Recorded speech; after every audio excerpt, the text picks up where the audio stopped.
cette journée qui aura été riche de partage, de connaissances, d'expériences sur les sujets de la vulnérabilité, de la capacité et de l'autonomie. L'évolution des manières de penser les handicaps change la relation avec les personnes vulnérables. De ce fait, le rapport à ces personnes doit aussi se modifier. Alors que l'autonomie de la personne a une place centrale parmi les valeurs de notre époque, on peut se poser la question de comment penser cette autonomie des personnes vulnérables, comment les reconnaître et comment respecter leur dignité. Alors évidemment, ça pose la question du regard sur l'autre en termes de droit et d'éthique. Le droit a engendré une évolution dans la façon dont les sociétés perçoivent les personnes qui ont des incapacités. Au départ, uniquement objets de protection, ces personnes ont été graduellement perçues comme des sujets de droit humain. Cette reconnaissance ne se borne pas à la protection juridique, mais à une aide. Elle comporte la réflexion éthique qui restitue à la personne en situation de vulnérabilité toute sa valeur d'être humain, quelles que soient ses capacités et ses différences. Elle nécessite un autre regard, une reconnaissance de cette altérité et pose une éthique de l'accompagnement. Alors moi j'aime bien citer Nelson Mandela, je pense que je l'ai déjà fait à d'autres occasions, et j'aime bien cette citation qui dit « En faisant scintiller notre lumière, nous offrons aux autres la possibilité d'en faire autant. » C'est par notre posture professionnelle que nous sommes porteurs du changement à venir. Je vais passer maintenant la parole à Marilyn, qui va compléter cette clôture de journée. Moi, je vais poursuivre en précisant effectivement que la vision universelle du respect de la dignité, de la capacité et des libertés de la personne vulnérable progresse effectivement. Les scénettes auxquelles nous venons d'assister illustrent bien notre quotidien et celui des majeurs protégés qui, dans un cadre contraint, doivent redoubler d'efforts pour exister. Les libertés individuelles et l'individualisation des mesures sont fondamentales pour toute personne et la vulnérabilité est bien une notion qui nécessite que nous, professionnels, soyons attentifs pour maintenir la personne actrice de son devenir. La mesure de protection doit donc répondre, bien entendu, aux questions de subsidiarité, de nécessité, de proportionnalité et d'individualisation, et ces principes-là présupposent effectivement que la personne demeure capable, malgré la contrainte qui est exercée.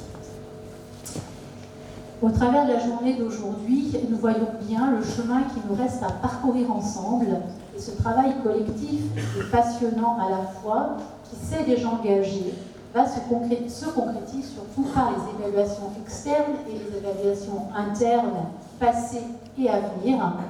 Et ce travail ne s'arrête pas là, bien entendu. Il se poursuit et s'inscrit dans un cercle vertueux d'amélioration de la qualité du service auprès des majeurs protégés. Et là, c'est bien notre objectif commun, c'est d'améliorer de manière permanente la qualité de notre service. J'ai envie de dire aussi qu'il faut maintenir cette dynamique et favoriser le plus possible la participation des majeurs protégés en croisant leur vision à la nôtre. Et je rajouterais simplement que le fait de travailler ensemble est déjà un facteur de réussite. Voilà, j'espère que cette journée aura répondu à vos attentes, tout au moins aura évoqué, suscité chez vous quelques réflexions. Nous profitons effectivement aussi de remercier tous les intervenants qui ont permis d'alimenter ces débats riches et novateurs dans un domaine aussi complexe que la mesure de protection. Et bien sûr, nous vous remercions tous de votre présence, de votre participation, et nous espérons que cette journée aura marqué les esprits. Merci à tous.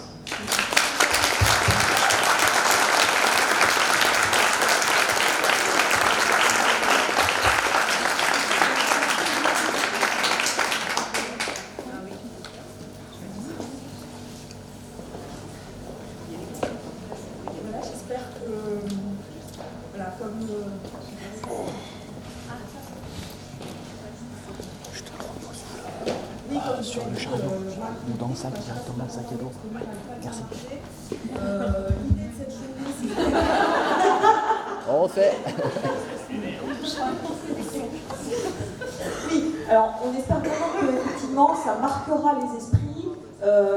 Cette journée, on a envie que ce soit le début en fait, on va dire d'une nouvelle ère, même si ces réflexions en fait elles sont pas nouvelles, hein, ça fait longtemps qu'on réfléchit ensemble.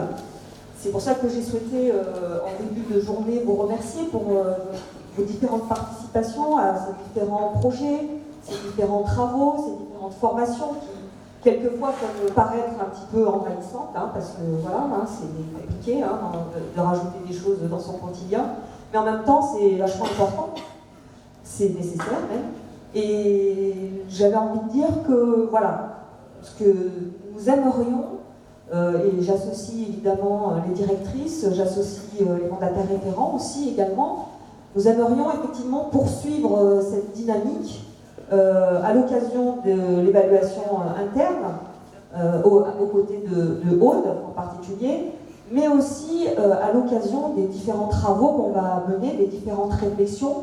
Je ne sais pas du tout quelle forme ça pourra prendre, mais on sait innover, hein. On en a fait la preuve à plusieurs reprises. Donc on trouvera des moyens de poursuivre ces réflexions, peut-être à travers d'ateliers, à travers des formations qui seront ciblées et qui seront en fait dans la continuité de la journée d'aujourd'hui. Voilà, je vous souhaite à tous de belles fêtes, des belles vacances pour ceux qui en ont, et puis je vous retrouve l'année prochaine, en forme.